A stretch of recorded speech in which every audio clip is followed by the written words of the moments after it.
पर बीजेपी आगे है, एक पर कांग्रेस, एक पर बीएपी, एक पर आरएलपी। किस सीट पर कौन आगे वो आप ग्राफिक्स के माध्यम से देख भी पा रहे हैं आपकी टीवी स्क्रीन पर। महाराष्ट्र का भी रुझान हम आपको बता रहे हैं बारी बारी, और झारखंड का भी रुझान हम आपको बता रहे हैं। महाराष्ट्र में बीजेपी को बढ़त, बीजेपी प्लस को 58 सीटें मिलती दिखाई दे रही मौजूदा वक्त में, और झारखंड में भी भारतीय जनता पार्टी प्लस को बहुमत की तरफ वो बढ़ती दिखा रही। 15 सीटों पर वो आगे चल रहा है। हालांकि झारखंड मुक्ति मोर्चा भी टक्कर देता दिखाई दे रहा है। 10 सीटों पर झारखंड मुक्ति मोर्चा प्लस आगे दिखाई दे रहा है। तो ये मौजूदा स्थिति है, लेकिन ग्राउंड जीरो से हमारे तमाम सहयोगी कनेक्ट, उनका रुख करने की हम कोशिश करेंगे तमाम अपडेट्स के साथ। में हमारे साथ स्वदेश कपिल कनेक्ट है। स्वदेश, आपके यहाँ पर क्या स्थिति इस वक्त? देखो आशीष, आपको बताना चाहूँगा, अभी जो पहले से जो 7 तक जो राउंड चलेगा उसमें टोटल जो वेब पोस्ट कास्टिंग है दूजिया का गांव से चालू होगी। इसमें आमतौर पर माना जाता है, चाहे पिछला चुनाव लें चाहे उससे पिछला चुनाव लें, हमेशा कांग्रेस आगे रही है। और उसके बाद अब ईवीएम खुलने वाली है। जस्ट मैं अंदर आपको दिखाऊंगा, जिला निर्वाचन अधिकारी है अर्तिका शुक्ला, डॉक्टर अर्तिका शुक्ला, वो अभी राउंड ले रही हैं लगातार और पूरी जानकारी ले रही हैं। आप देखें, मैं आपको अब सीधा ईवीएम खुल चुकी है, मैं उस जगह को दिखाता हूं आपको। आप देखिए, एक बार मैं आपको वो जगह दिखाऊंगा जहां ईवीएम खुल गई है। पोस्टल बैलेटों की गिनती हो चुकी है। आप देखिए, ये पूरा रिटर्निंग ऑफिसर हैं रामगढ़ के, और अन्य ऑफिसर जो बैठे हुए हैं, जो उप जिला निर्वाचन अधिकारी हैं मुकेश कायतवाल, एडीएम फर्स्ट, वही बैठे हुए हैं। अब लोगों ने गहमा गहमी चालू हो चुकी है।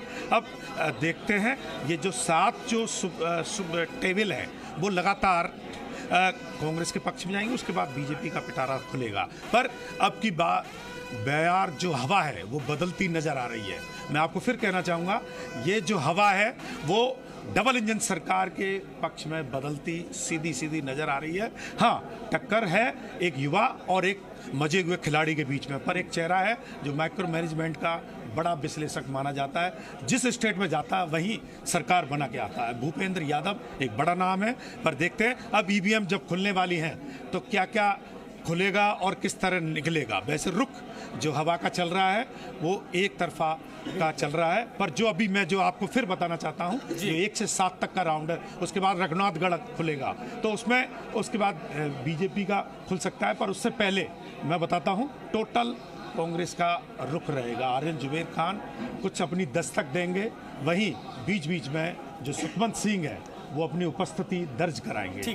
देखना होगा। मतलब ये इस पूरी अभी पहला रुझान जल्दी रामगढ़, इन दोनों सीटों पर सिंपैथी की बात हो रही है कि आखिर क्या यहाँ पर सिंपैथी लहर दिखाई देगी, और सिंपैथी लहर अगर दिखाई दी तो जाहिर तौर पर बढ़त भी दिखाई देगी आर्यन जुबैर खान की। साथ ही साथ में सलूमर की अगर सीट कर तो बीजेपी को भी वहां पर बढ़त दिखाई देगी, अगर वहां पर सिंपैथी लहर चलती दिखाई देती। तो हमारे तमाम सहयोगी आपको स्क्रीन पर दिखाई दे रहे हैं, लेकिन एक चर्चित सीट पर लेकर चलेंगे आपको। देवली उनियारा, पुरुषोत्तम हमारे सहयोगी स्क्रीन पर आपको दिखाई दे रहे हैं। पुरुषोत्तम, देवली उनियारा का क्या हाल, लेटेस्ट अपडेट बताएं दर्शकों को। जी देखिए, बिल्कुल देवली उनियारा से बीजेपी के लिए खुशखबरी की आई है। जो होम वोटिंग हुई है उसमें भाजपा के प्रत्याशी को लीड मिल रही है। अब चूंकि ईवीएम से गणना शुरू हो चुकी है, अगले कुछ ही मिनटों के अंदर ईवीएम का पहला रुझान देवली उनियारा विधानसभा सीट से सामने आएगा। फिलहाल होम वोटिंग में जो है कि भाजपा के जो राजेंद्र गुर्जर है प्रत्याशी, वो करीब 320 वोटों से आगे बताए जा रहे हैं, जिससे राजेंद्र गुर्जर अब उत्साहित भी हैं, चूँकि लगातार बीजेपी और बीजेपी के प्रत्याशी ये दावा करते रहे इस सीट पर कि इस बार यहाँ पर बीजेपी एक नया इतिहास बनाएगी। अभी थोड़ी देर पहले जी मीडिया से बातचीत में भी राजेंद्र गुर्जर ने दावा किया है कि यहाँ की जनता उन्हें आशीर्वाद देगी और उन्हें विधानसभा भेजेगी। फिलहाल देवली उनियारा विधानसभा सीट पर जो त्रिकोणीय संघर्ष में बीजेपी लीड में है, और अगली एक से 1.5 घंटे के बाद में यहाँ तस्वीर काफ़ी साफ हो जाएगी। जो तस्वीर धुंधली सी नज़र आ रही थी कल शाम तक, आज सुबह तक, वो तस्वीर अगले कुछ घंटों में बिल्कुल साफ होगी। फिलहाल यहाँ पर मतगणना और मतगणना के बाद के लिए पूरे जिले में सुरक्षा को लेकर कितने राउंड आपके यहाँ पर काउंटिंग होनी है पुरुषोत्तम? टोटल कितने राउंड देवली उनियारा में काउंटिंग होगी ईवीएम की? जी देखिए, बिल्कुल अलग अलग टेबलों पर करीबन ये मतगणना होगी, और जिस तरीके से लगातार जो जिला निर्वाचन अधिकारी ने कहा है कि